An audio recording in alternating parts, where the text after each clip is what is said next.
everyone, greetings from National Skills Network. Have you ever wondered how easy or difficult it is to be a woman entrepreneur and make it big? And that too, if you are from a tier 2 or tier 3 city or a town in India, it's not that easy.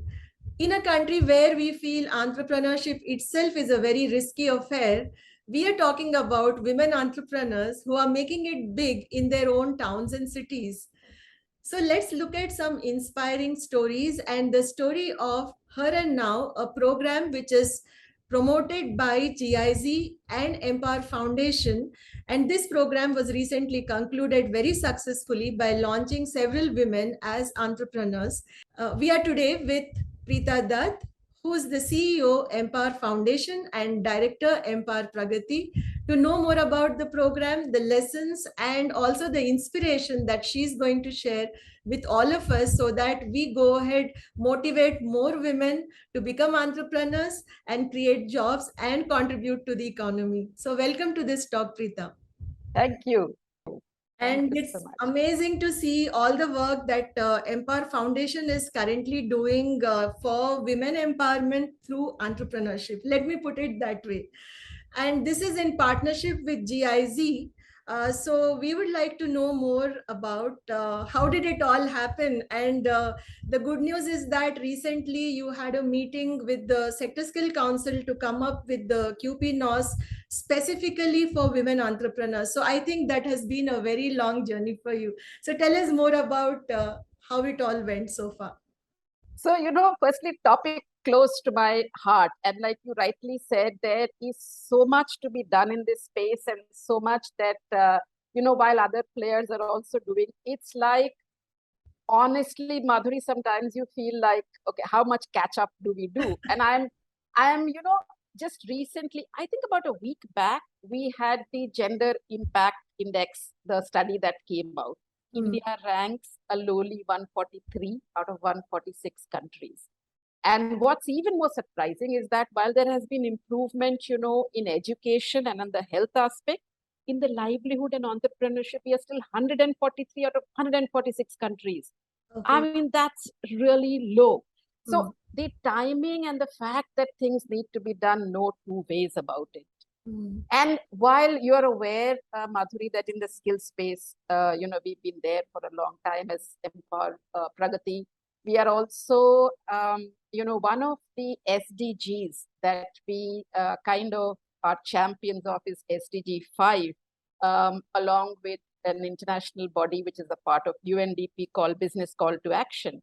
And we have been measuring our progress towards, SDG 5, SDG 4, 8, 17. So 5 has been very close to our heart. I mean, it is, women take the brunt out of any, what shall I say, the whole livelihood, economic participation. Women are either not allowed or they have lesser opportunity. And it doesn't have to be just, women from the low-income segment. Even in the corporate sector, you have a whole lot of these diversity and inclusion initiatives because you want to give women an equal chance. And so this area anyway interested both personally as well as the organization, Pragati and Foundation. And then, so while you are aware that in the skill sector, one of the outcomes is a wage employment or a self-employment. Right. Self-employment women in India find it easier to get into, whether the tailoring or beauty sector and whether others, because it allows you to manage work and home and is flexible, can be done any point of time. So we've been thinking for a while, how do we put all of this together? How do we get a scale model in this? What are the components that will be essential? How does it work? Who will come? How is mobilization to happen? We've been doing skilling, so we know how that happens. How do we get women? Which kind of profiles do you need? Is it women who already have a business, or is it women who are at an idea stage? Should we go domain specific, or should we go just entrepreneurship across domains? Putting all of it together, it was just, I must say, serendipity. Okay. That when the lockdown happened, And we had started thinking about launching something like this before the lockdown in 2019. And when the lockdown happened, it just became imperative that we need a mass kind of an initiative which allows women to get into the employment, income generation, livelihood, whatever, that space. GIZ has been implementing the Her&Now, project for about 5-6 years now in the country. And I must say that it was nice that it was one of those, when things have to happen, they happen. Yes. We kind of got in touch. They liked what the model we are proposing and the fact that we have worked in this space for a very long while.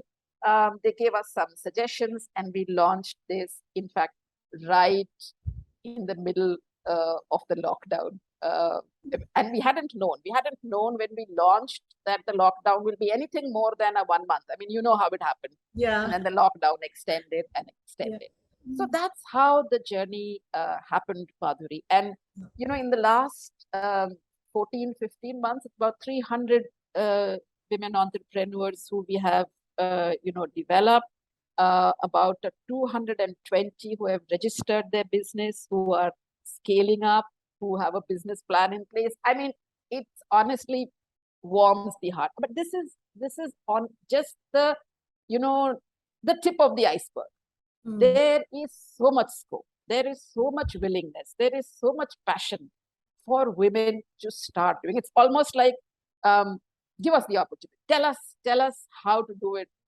And we are working. And the partnership with GIZ has been lovely because they are interested in making sure that there are systemic structural changes also that get, and not just a project implementation. So that's been kind of lovely to be able to get the what shall I say, the idea, the brainstorming, the ability to see how does the visibility and the outreach happen, what measures need to be kind of put in place, how do you look at outcomes? I mean, how do you look at outcomes?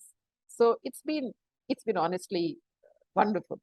Yeah, it's really inspiring to hear the entire story the way you told us just now. And I think the way you linked it also with skilling and the experience you had from Empower Pragati, because you were doing many similar programs, at the ground level, mobilizing, creating awareness, etc.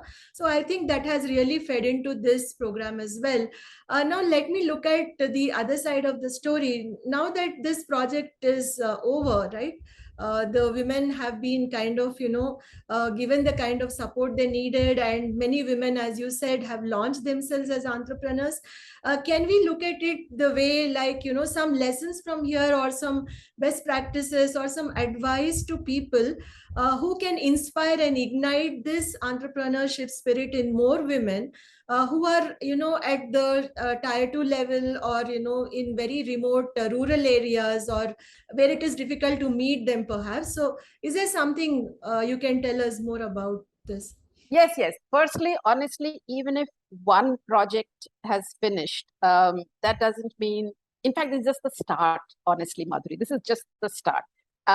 Both as an organization and honestly, personally, there, this has only inspired us to scale up and to think of launching or starting, I mean, mega, what shall I say, giant strides in this space, particularly because we've seen the kind of, I shall say, hunger, I shall say, willingness, I shall say, desire.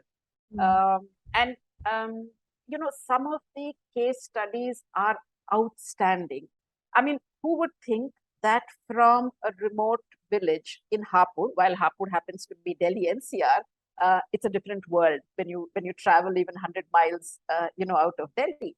From even a place like Hapur, which is, access to that village is difficult. Till Hapur is fine, but then as you go interior, and a woman entrepreneur from there is dreaming about exporting her stuff outside.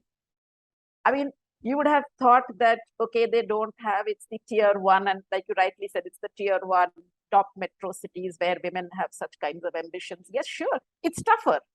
It's obviously tougher. You have to contend with the family, social, and also your own economic situation. But the desire and the hunger and the need is enormous. So first things, even if this is ending, we are on the lookout and looking to see how can we continue to not just this particular, the 4 districts that we are working, but across the country. So several things are in the pipeline. Of the lessons learned, I mean, very many, but contrary to what conventional wisdom says, and that's when we also started out, that was the first thing that we kept hearing. They will ask for financing. They will ask for loan. Sure. Almost always, that's the first thing. When you say, aap apna business ko badhane ke liye, what will you need in order to start your business? Or you have an idea, kya chahiye? So 9 times out of 10, they will say, I need the money. I need the funding. Yeah. Now, the point is, that's like what becomes an easy, what shall I say, deterrent. So if somebody in their family or whatever says for business, you need funding, and knowing fully well funding is not possible, it becomes a showstopper. What we figured is, once you remove that, okay, fine, what do you need the funding for? Do you have a plan? Do you know where are you going to? What's the revenue? What kind of expenses?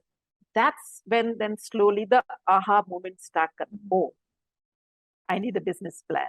Okay. Have you done, who else is doing this product in your particular this thing? Even if it's like, let's say, an easy to do this thing like a beauty or a tailoring. Although of the women that we have done businesses with, there are diverse business that they have launched. Okay, then they realize, oh, you need to understand all of this. Marketing. Okay, so market kaise karenge aap? Kahan jayenge? Will you do online, offline? Do you know who does it? What price will the customer be willing to pay? What if you price it this much? Then it starts kind of coming in that you need those competencies as well. You need knowledge. Okay, there is a technical knowledge, but what about a bank? When you go to a bank and Madhuri, for women, it is that much more difficult. When you go to a bank, they will ask you. Firstly, they will not believe that as a woman, especially from tier 2, tier 3 cities, and from a certain economic segment, that you can start a business and without backing of a male. Is your husband? Is your father, brother? Who else is there? So then you start asking about, okay, fine, how will you talk to them? How will you assert your rights? What kind of interpersonal communication you need? Yeah, so you realize that there are very many such components. So the learning was that that's only one, and it's not a deterrent once they start figuring out that what are the other components that are needed. One big learning for us was the power of mentorship. It is amazing. And for women, we cannot shy away and brush aside under the carpet that they are women also.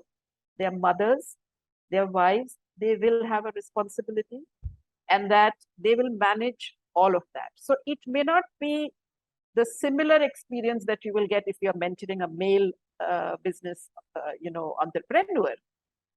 His ability to give that much time to, whether it is on mentorship discussions or to be able to come back with an assignment, will be different from the woman. You have to also hear her out. She may be going through so many other issues. The mentor ability to be able to handle that as well as keep her on course is enormous. So that was another big learning for us, that the mentorship is, wonderful. And of course, that you need a standard. You need some common this thing so that more and more women can come up and join this program, which is why we felt that, and we approached GIZ saying, why don't we create a national standard? Having gone through the landscape, and in this, we know about QP-NOSs, having worked with so many sectors. Where is the entrepreneurship QP-NOS? What about women? How do we make it mass movement if there is no standard for this? And that was another big learning, that it will provide a great accelerator, I will say, if we can have a standard that can be the first building block to go ahead and become entrepreneurs. Okay. Yeah. So does it mean like they will have, topics like, let's say, financial literacy, like you said, about loans, and about, getting support in terms of marketing and approaching people? Like, I remember having been part of this entire thing for a very short while, of course. There was, very organized way of the way you used to conduct the meetings, and everything was pretty organized. So it was really enjoyable to do that bit as a mentor for me, but sadly I could not continue.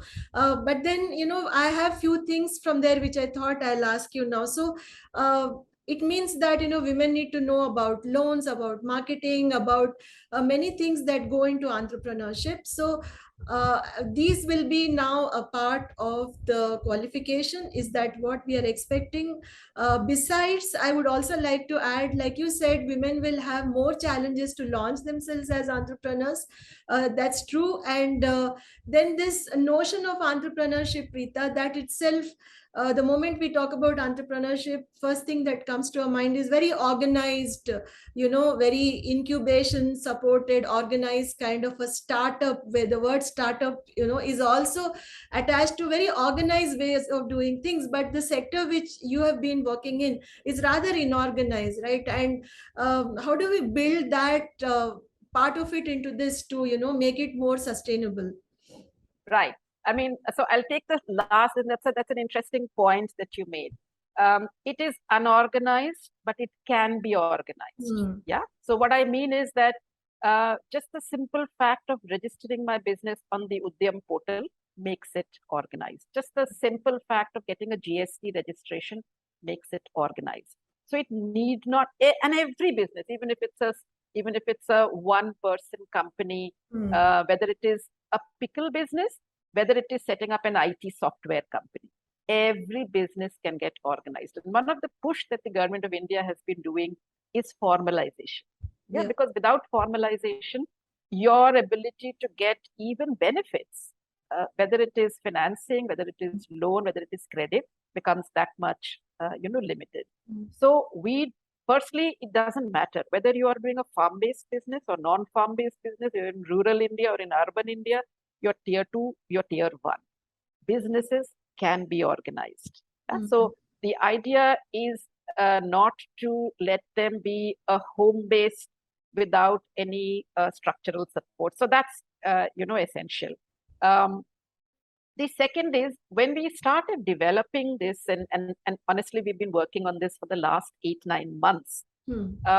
And we had various rounds of stakeholder meetings from organizations like UN Women, Sheroes, academicians working in this space, people who are implementers themselves, entrepreneurs, all across the country. So we had several meetings, and the discussion was kind of, honestly, I'll say, Madhuri, two broad areas, or two broad, what shall I say, points of view.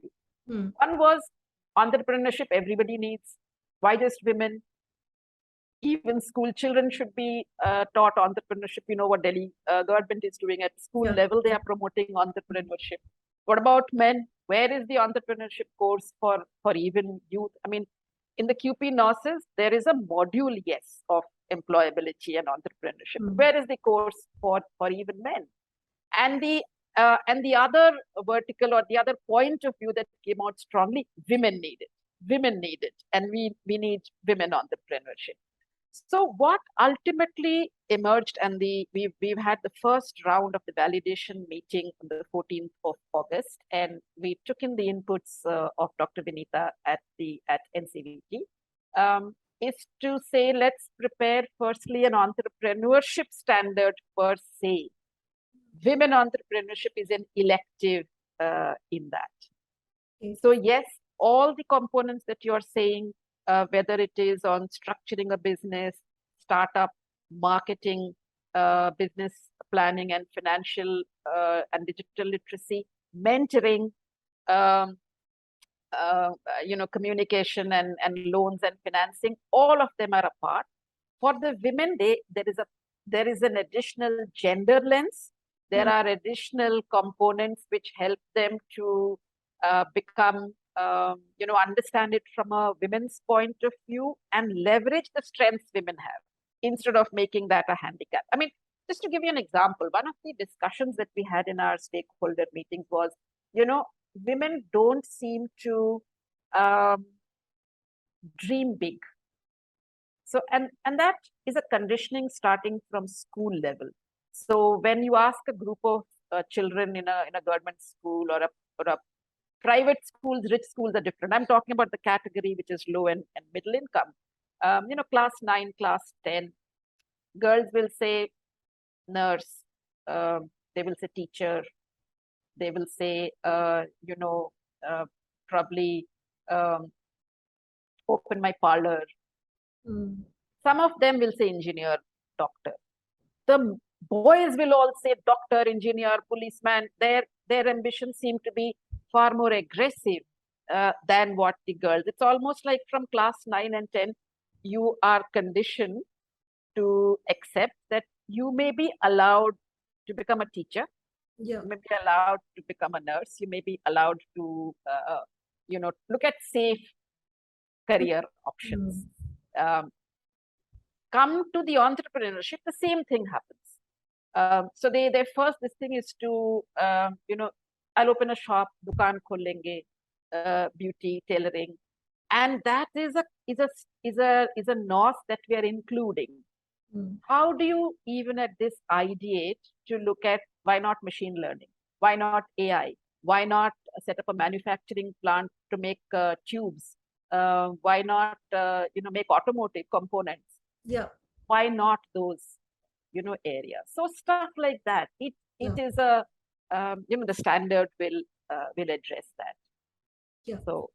Yeah, I think this is also bringing in a shift. A shift in the way we look at women entrepreneurs and the mindset which is required. Right from the age when you can influence the girls, particularly in different sectors that you just mentioned.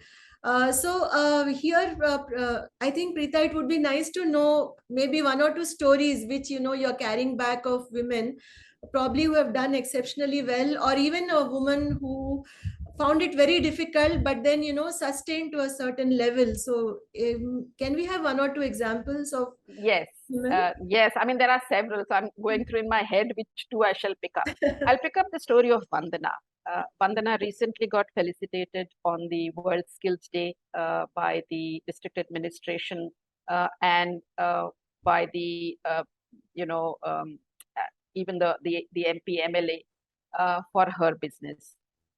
Single mother, went through a tough time. And then COVID, she lost whatever income that she was also getting.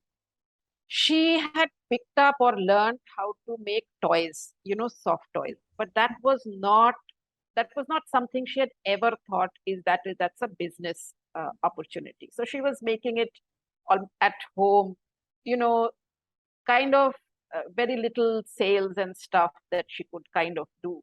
And then when she heard about the program, and this is in Moradabad, she heard about the program, she enrolled.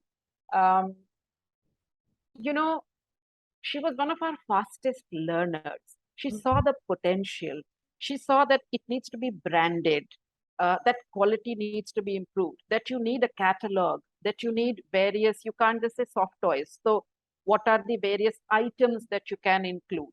Our partner is InstaMojo. They help set up, online stores. She was one of the first ones to be featured by InstaMojo on their kind of stores, so she started selling online. If you meet Vandana today and the way that she talks and conveys, and the Vandana, 8-9 months back, my heart swells with joy to see what lovely transformation has happened. She's now looking at employing more women.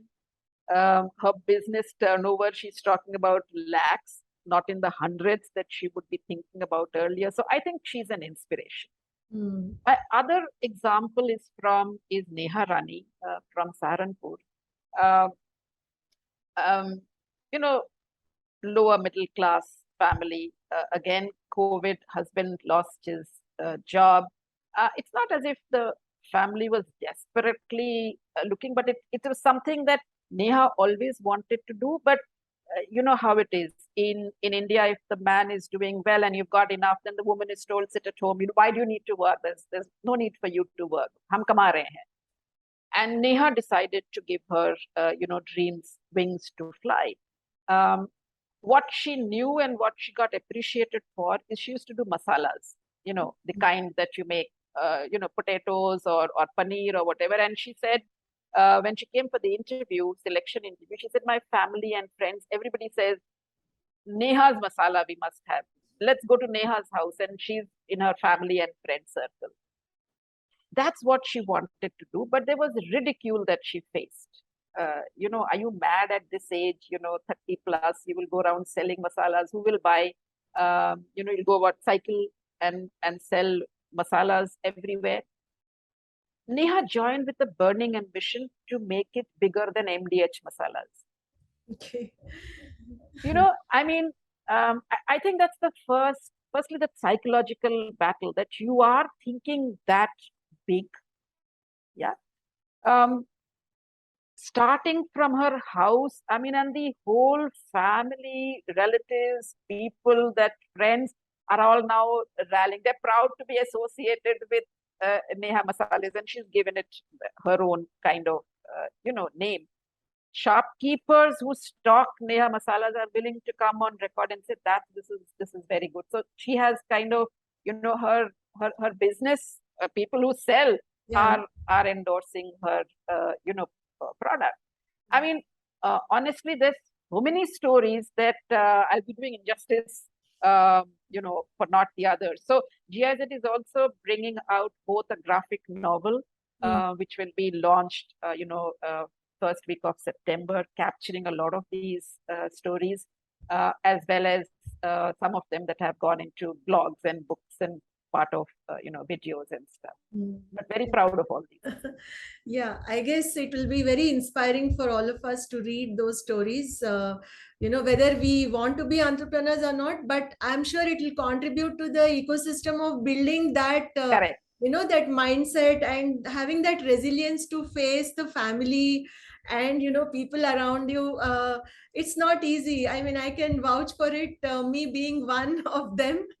There are so many challenges we face every day, but as you said, when they dream big, they can even achieve big, right? And you are right, Madhuri, you mentioned that. So a lot of women from tier 1 cities, a lot of women businesses who are highly educated with management professional degrees, they have come and acknowledged that we wish we had this support when we were starting our business.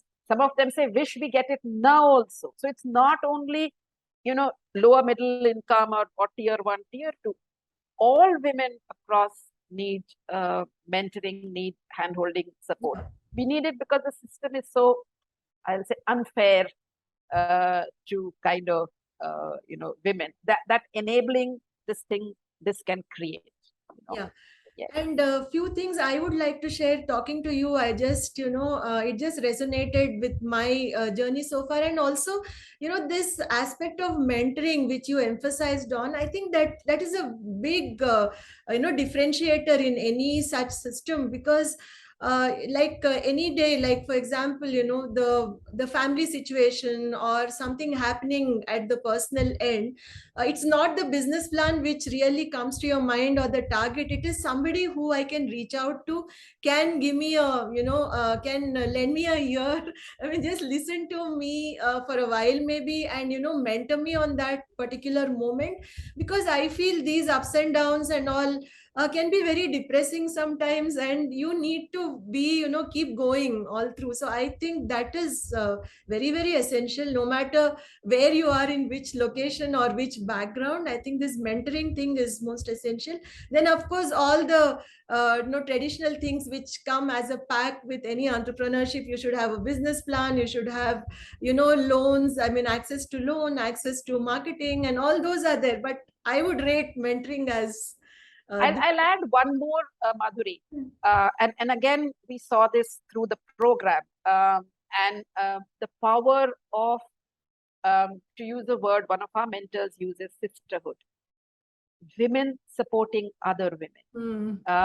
And women are much more collaborative by nature, much more supportive by nature than men are. There's no competition so much between, women. I mean, not saying it's not there, but the number of women who will easily reach out and share and support another woman is much more than men supporting men. So even that, which is why we are launching a platform this evening called Mera Business, which will help women also support women, but also will have other stakeholders, mentors, organizations like, Mera Bills and Mahila Money and InstaMojo, all of them who partner to get your business up. That's very nice to hear that there is a platform which is going to have all these people together.